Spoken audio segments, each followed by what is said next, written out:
Time to get medieval.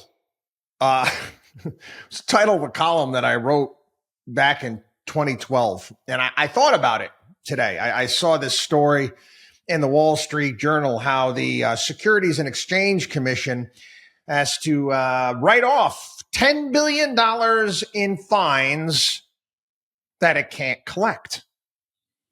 And in this, it cites various different cases of big-time financial crooks that haven't paid the fines they're supposed to pay, have left the country and are living in the Caribbean, doing various different means of not paying the fines that the SEC has imposed upon them. And I laugh at this because the whole thing, quite frankly, is a bit of a joke. We see the fines that are paid often by the big investment houses. They pay them because they can. And the reality of the situation is that it's not the actual company that pays the fine. A company is nothing more than a tax ID number and a logo. It's the actual shareholders of the company. And the people that are actually responsible for committing the crime, more often than not, nothing happens. That's most certainly in the case of the big investment houses.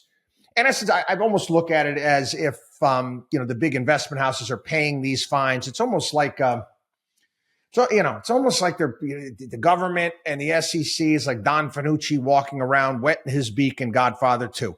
They're paying them, and then the SEC turns around and gives that money to who? To probably some BS liberal NGO pushing some BS, keeping some morons, some DEI crap employed. You think I'm kidding? Look into it. Anyway, last time you steal from somebody, there should be repercussions for those actions.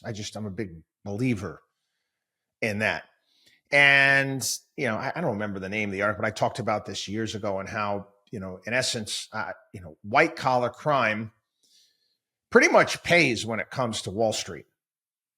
If you're going to be a criminal, if you're thinking about it, if you had that ethical bypass at birth, you are evil, you're a diabolical person, you get off on ripping people off and taking advantage of others.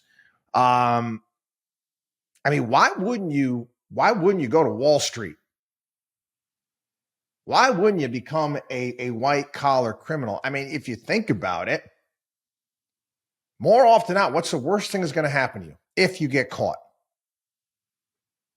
You pay a fine, okay, and you walk away. And in the case of the big investment houses, again, the fine to them is pretty much a parking ticket.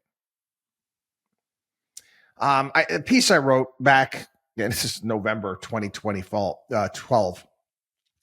I cited, again, obscure reference, Pulp Fiction. Marcellus Wallace. Okay, he character in the film Pulp Fiction. Not familiar with the movie. There was a really evil, sadistic rapist, and his suggestion in the film was to get medieval on him.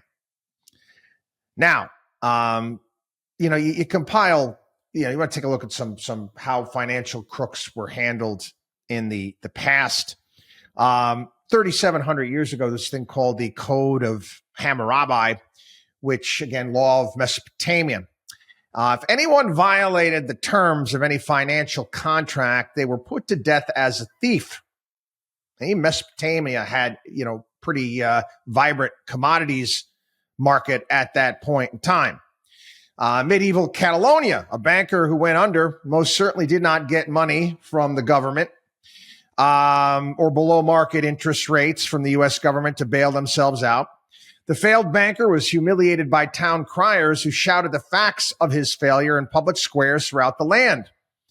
The banker had to live on nothing but bread and water until he paid off his depositors. You think that the folks at Silicon Valley Bank had that happen to him? No, I don't think so. If after a year he was unable to repay, he would be executed. Now, government bails you out, golden parachute, end up getting a job at a hedge fund. Also in Catalonia, if any banker was caught lying about their books, they could be put to death. Again, England, counterfeiting was punishable by death in the 14th century. I can go on and on and on, but how is it? I mean, how is it okay? How is it fair that you're able to go and rip off your clients, your customers, essentially steal from them? Okay, you're supposed to pay a fine. Maybe you lose your license, but you walk. I never really could ever get my arms around that. WatchDog on wallstreet.com.